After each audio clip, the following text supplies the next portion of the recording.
Hello and welcome back. Today we've got another £500 worth of £2 coins we're hunting through. We want some commemoratives, ideally ones we still need for the book. We've got all 4 Commonwealth Games £2 coins, which is amazing. They're the rarest and hardest to find. However, the one we're missing is the Olympic Beijing handover, which would be a lovely one to tick off. We've got all the other ones up to the Great Fire of London. Now there is a space for the 2021 Britannia because it has long, I feel like it's been years that I've been banging on about this. Apparently has been minted to go into circulation. Nor have I seen anyone else find any in circulation. So if we do get Beijing handover first, not that one, we will draw an end to the book and start the next book. So let's get into this bag, see if we can finish the book.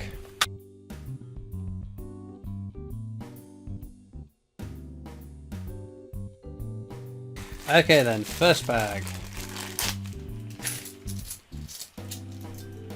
What are we looking for? That is technologies. We don't particularly want technologies, even though some of the years are lower minted than others, just not low enough that I think they're worth keeping. Anything commemorative though. Well, that'd be something. Jodie Clark's 5th portrait. It's a World War I Army Centenary, so we check the rotation on this one. It's perfectly fine. Check the edge inscription for King and Country. Nothing of variance there, so that is a common coin. You will see plenty of those.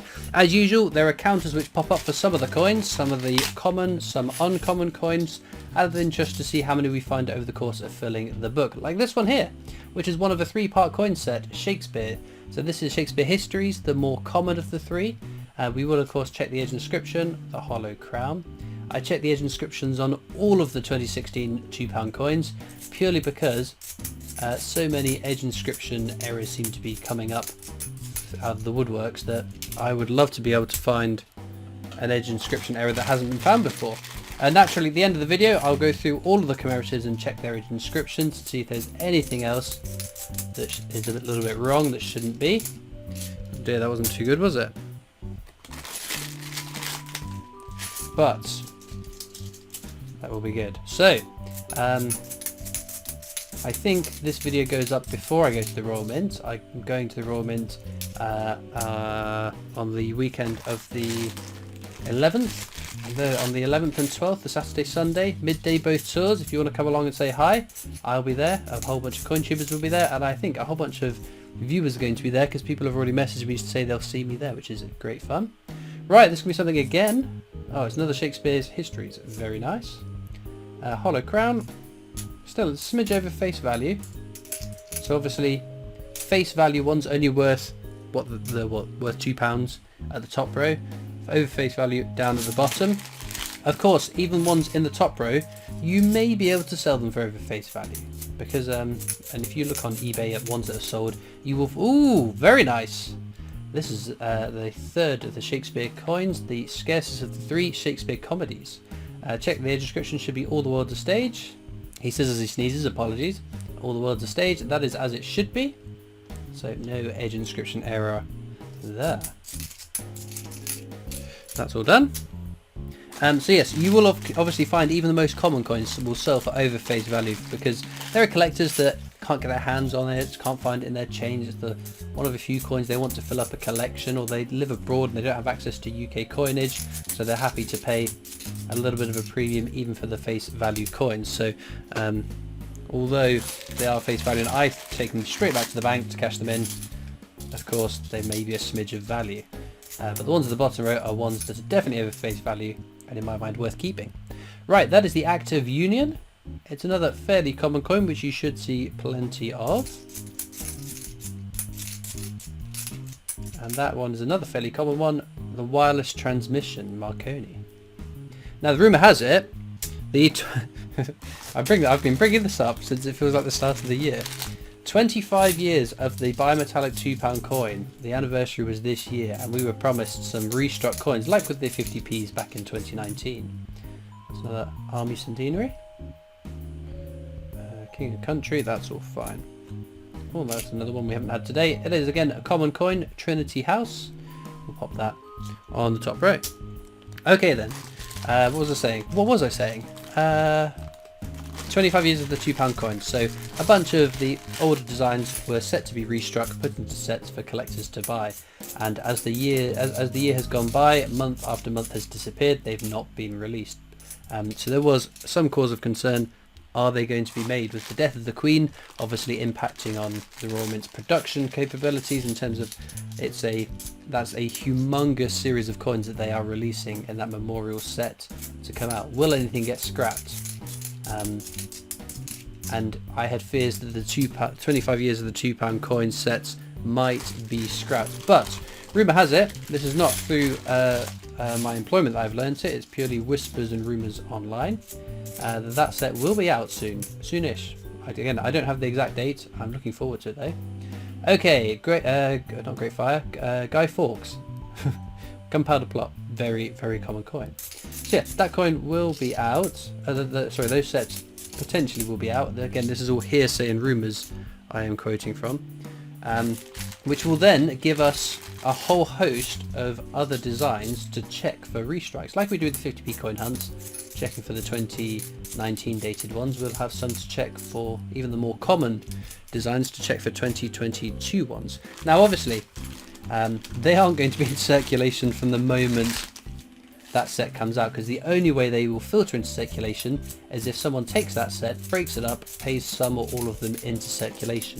For whatever reason, oh there we go, wireless transmission there.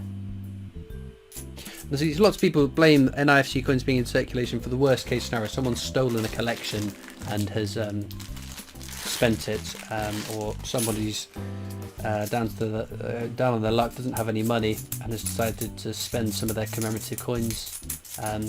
I am a little bit more of an optimist and hoping that the reason some of those coins make it into circulation are not the darkest, horriblest things, because you don't want to wish that on any person, or especially someone that shares a hobby or an interest with yourself.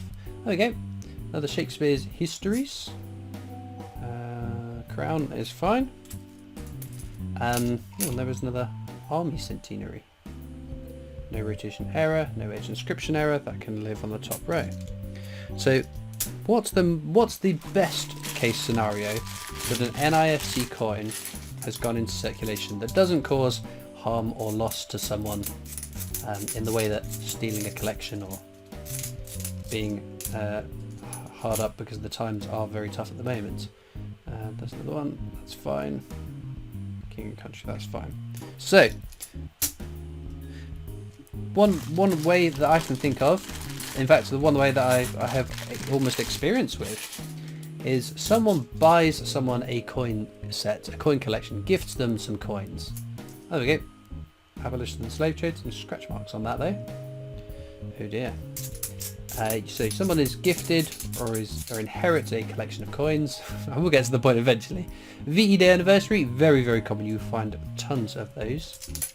As here, they're gifted or inherit some coins and they have no interest in coins themselves, to the point where they don't even realise that these collectible sets are worth more than their face value. As I said, one of the first coin sets I remember getting, it's a very shiny Army Centenary. No, nothing out of the ordinary on that one though.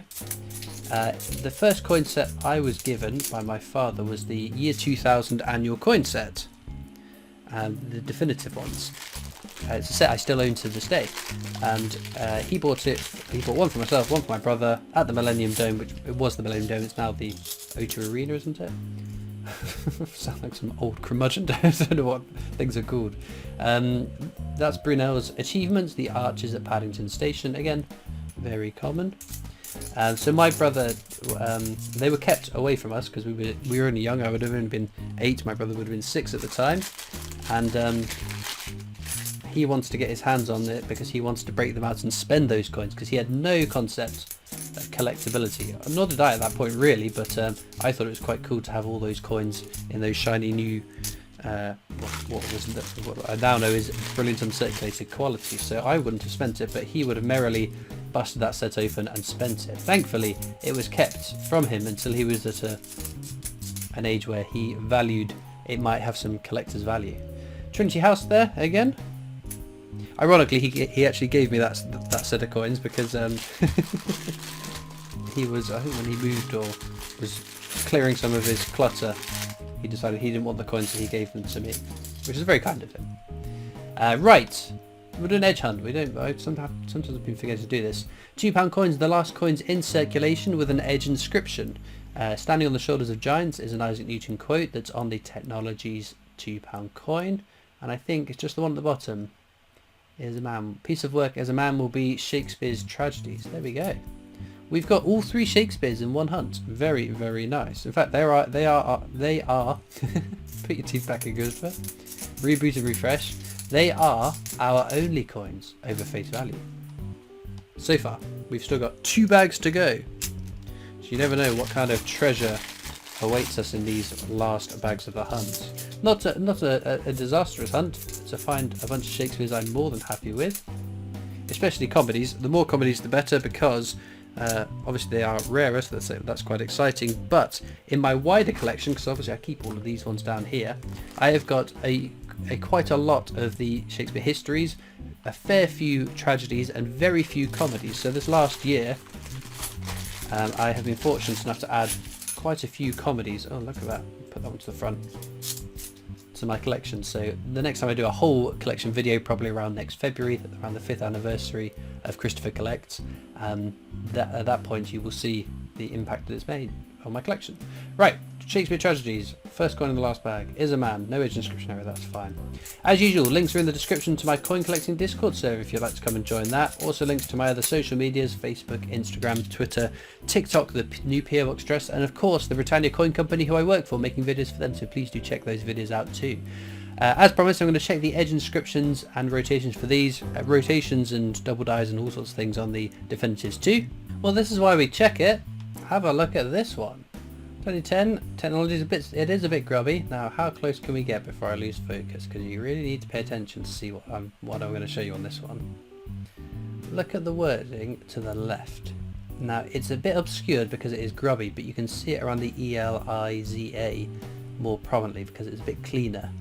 This is a double die obverse error, which we don't find that many of, but this is why it's worth checking, because these do tend to fetch a fairly chunky premium and could be easily missed. For those that want to start looking for it, all I do, I have a handful of them, I hold them like this, date at the bottom, £2 at the top, rotate it 180 degrees, and I check the wording around here for doubling, and obviously the Queen's portrait, and that was my check of those. But no, that is a really cool coin. The other one, I don't know why I zoomed out, there's a little bit more, well, it's not more interesting, it's just quite neat. I think I may have caught a glance of this as I was flicking through them, but this one is what I think is a fake. It could be worn, but it's more the wear is normally on the higher points, which it could be the case, but lots of the detail in the crown, the Queen's hair is gone, but more importantly, the rim isn't worn. There's no sign of wear on the rim, or no obvious signs of wear, which the rim does protect the design of the coin somewhat. It obviously lifts up when it's on a flat surface, so that when it's scraping along it, it's scraping the rim of the coin and not the design first. Obviously it serves other purposes, but that's one thing it does, so it seems weird that the Queen's portrait would be so faded with such pristine looking coin room, so I think that one is a fake. So, interesting finds. In terms of our star finds though, I would pick one of these 3 as ever. Let me know in the comments what's your favourite coin from today's hunt, and all it leads me to do is thank you so much for watching. I hope you've enjoyed, and I'll see you next time for more coins. Bye.